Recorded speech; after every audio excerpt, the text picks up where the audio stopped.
Hey guys, welcome back to my channel. If you're new here, this channel is all about my journey throughout CRNA school. So today's video is going to be my process on how I write my papers for school. If you guys are interested, let's get into the nitty-gritty.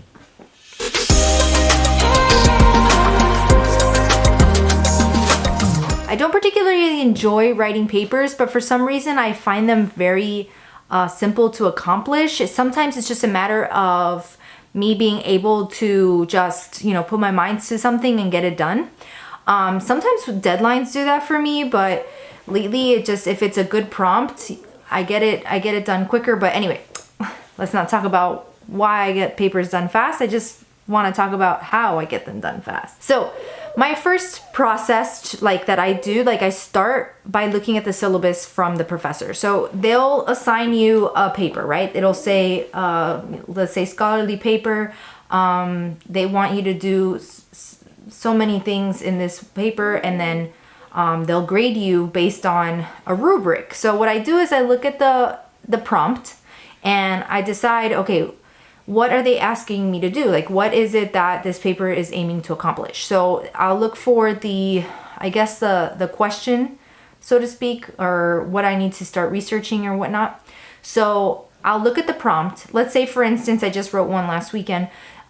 It was teaching methods in CRNA programs. So I'm thinking, okay, what's the most effective teaching method in CRNA programs? So that's the question, right? So then I'll look at the rubric and I'll see how many sources they want from us. So I'll look at, okay, in order to get full points, I have to have a certain amount of sources, 5, 10, whatever it is. So that starts me on a plan. So now what I do is I go through my school's library. You can go through the public library, anywhere that you can find databases that you have access to where you don't have to pay for the articles, because sometimes in order to access the articles you have to pay for them. So if you do it through your school or your library, I think those are available to you for free. I'm not sure. But anyway, so I start with EBSCO host, and through there I go through CINAHL. So when I'm in CINAHL, I'll type in my keywords and I'll look to see what pops up. And more than likely, the amount of sources that are available based on the keywords that I've put in are a lot. Let's say 1,300 articles that I need to go through. So what I'll do is I'll narrow down the search to within the last 5 years, or whatever parameters I want to use, my inclusion criteria for the sources that I want to use. I'll limit them. If I only want sources from the US, I'll do that. If I only want sources within the last 5 years, I'll do that. Sometimes there's an option for you to pick the subjects. I'll specifically click on anesthesia. That way it narrows my search, so I'm not wasting so much time going through each individual title and abstract. You know what I mean? So that it's filtering it for me, like an auto filter. Because then once I get to a respectable number, then I will start to look through the titles. So from the title, I'll say, okay, that sounds like it would pertain to the topic question. So let me click on that article, read the abstract. If it has nothing to do with what I think my paper is gonna go toward, I'll dump it and then move on. So I'll just read the title, sounds interesting, read the abstract, good, I'll put it in the yes or no pile. So then what I do from there is I actually download the PDFs and I save them to my computer so that I can access them later. Because sometimes what I used to do was just write down the source and make it into a reference, and then access it later. But then there's times where I can't find it again, and it's a mission. So what works for me is to download the PDF of the article that I'm going to be writing about. So then from there, I'll get the amount of sources that I need, save them to my computer, and I will go to mybib.com. I think it's free to an extent. I think after you hit a certain amount of sources, you might have to pay for a subscription or whatnot, but I haven't had to pay and I use it all the time.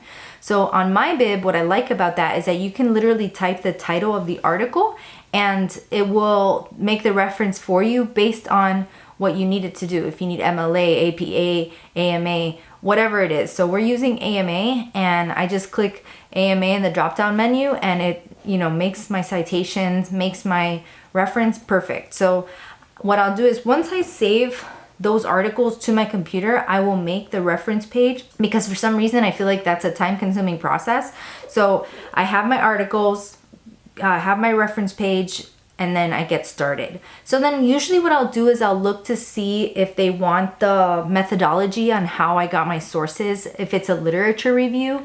So more than likely you'll be doing literature reviews. But anyway, so if it's a literature review and it wants the methodology on how I got my sources and the inclusion criteria for my sources, what I'll do is I'll start actually dictating it to the computer. So I'll dictate like, the search began using the ProQuest database, and then that's how I'll do it. And I'll put the exact keywords that I use, the amount of articles that populate, how I filtered it, and then the amount of articles I selected. So there's actually a website that you can use. It's Prisma. I'll link the website in the description. So Prisma has a flowchart that you can use if you want to use that as a visual aid for your paper on how you were able to narrow down your sources, like your methodology for selecting your sources. So you'll start with the database, then it'll tell you like how you excluded it, then it goes down to the search part, you know, and it makes a flowchart for you if that's what you want to do, if you want to include the picture in your paper. I've used it several times. It makes the process really streamlined. You don't have to worry about formatting a flowchart or anything like that. So that's what I'll do first, because I have that fresh in my mind. I know how I searched it. Like I know which databases I used, what sources or what keywords I used to find my sources, how I found them, I guess, like using the filtering the title and the abstracts and whatnot. So I actually write the method section like right away. So I'll do the references and the methods right away because I just did it, you know, so it's something fresh in my mind, and you know, that's one section checked off. So then usually another day passes because for some reason I can't get it all done in one day. If it's due like the following day or the day after, I usually do, but if it's due weeks in advance, then I do it kind of piece by piece. That's a good part too. If you don't procrastinate, you can separate it into sections and it doesn't feel so overwhelming. You know, if you do 1 to 2 hours per day on your paper versus spending 8 hours in one day on a paper, it just makes a huge difference. But, you know, obviously one is more efficient in terms of time than the other because you're doing it in one day versus 4 or 5 days. But it, you know, sometimes just writing papers just sucks. So that's what I do. I usually find my sources, do my references and my method section all in the same day, and then I move on to the next day, and I usually start with the introduction. So I'll look at the rubric and I'll say, okay, so she wants or he wants a specific information covered in the introduction, like a strong opening statement with a statistic, check. Mentions the topic question, check. You know, like most rubrics really kind of guide you to where your paper needs to go. And if it doesn't, find a professor that has a better rubric and use theirs. So I usually write my introduction, and from there I'll start the literature review. So then from there, what I have is like, now it's time to read from my sources. See, you know, like the main purpose of the literature review is done. My method section is done. My reference page is done. Now I need to do the meat and potatoes. So I'll read the articles and I'll highlight the sections that I find are important in this particular reference, like that I want to paraphrase or maybe use a quote from, and I'll highlight that PDF that I saved to my computer. I'll highlight that part of the section in the article. So then what helps me is that sometimes when I do like because I've read so many sources and it gives me like a background, sometimes I'll do like a little, not fluff, but like a brain dump of stuff, and I'm like, wait, that came from this source, that came from that source, this came from that source, but since I highlighted them, that makes me remember them. So then I'll go back to that source and be like, okay, that was this source, so then I can cite that. Because sometimes you know, it doesn't happen that you're able to just do one source and move on. Sometimes you use multiple things from each source to make your, whatever it is, let's say your introduction, let's say you use multiple sources to do your conclusion. So it's important to highlight the section, the parts of the article that you find that are going to be important for your paper, so you can reference back to them, because you don't want to have to constantly be reading like, where did I find this from? Because it's just really annoying. So I'll then I'll deep dive into each article. So more than likely, the rubric again will tell you what you need to get out of those sources. You can use that as a guide, you know. So if it tells you list the strengths and weaknesses of the article. The article will tell me what it is. Let's say it's a random control trial using 29 participants over the last 10 years who've had a procedure involving wisdom teeth. Then you'll type that, you know, let's say Patterson et al. 2021 did a random control trial using 29 participants, blah, blah, blah. So that I will literally describe what each article is about. So if it's a literature review, I will say Meyer et al. 2021 performed a literature review using 5 articles, and I'll literally list their inclusion criteria for their sources and how it helps my paper. So once I establish what kind of paper I'm using, then I will discuss it. I will kind of like do like a synopsis of what the article is about and the aim of their experiment, and kind of like summarize the conclusions, and then I will kind of do strengths, weaknesses, gaps in knowledge for each one. So then that will be one article. Then I will do some sort of transition sentence and bring it all together. I try to structure the articles in a way that they flow. So let's say this article attacks this attacks that, this attacks that, but they're kind of like in a sequence. Then I will do this article, transition to the next one, transition to the next one. And that way it kind of feels cohesive and not so broken up. So I'll do the review of the literature for each article, right? Let's say it's 3 articles, boom, boom, boom, with a transition sentence in between.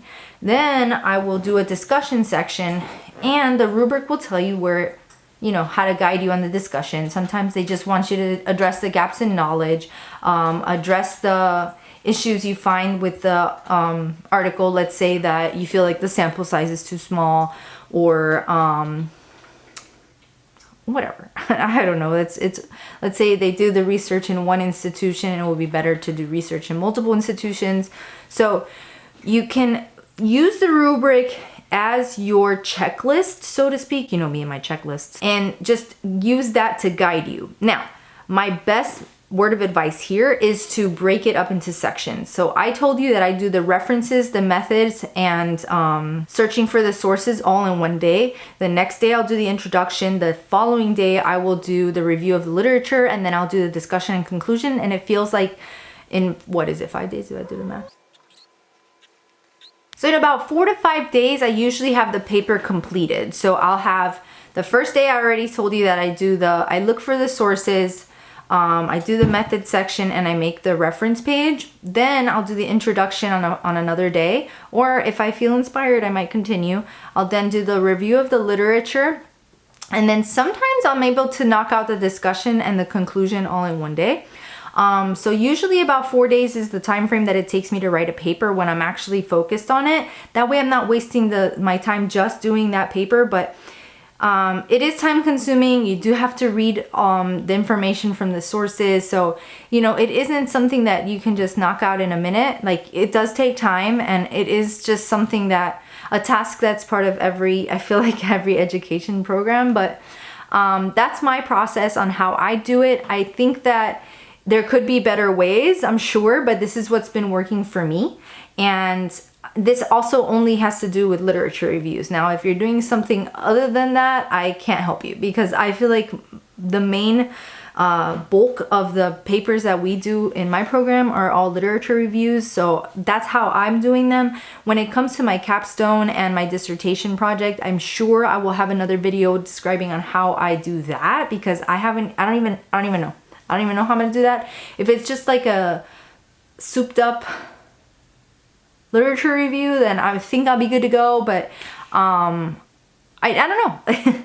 I'm actually kind of curious to see how that process is gonna work, because I don't actually enjoy writing papers about things that I've done. I just feel like, you know, if it's a literature review, cool, but you know, if it's like, I don't know, if it's something else that I have to research, then maybe it'll be a little different. I don't know. I'm just rambling at this point. But anyway, that's it for this video, guys. I hope it helps you when you write your papers. Let me know if you need any help with them. I'd be more than happy to help. Comment down below and I'll give you more detailed, even though this video is kind of detailed, more detailed process on how I do things or whatnot. I'm here to help you guys. So if that helped you, good. If not, I'm sorry. But yes, that's it for this video, guys. Thank you guys so much for watching and I'll catch you guys in my next video. Bye.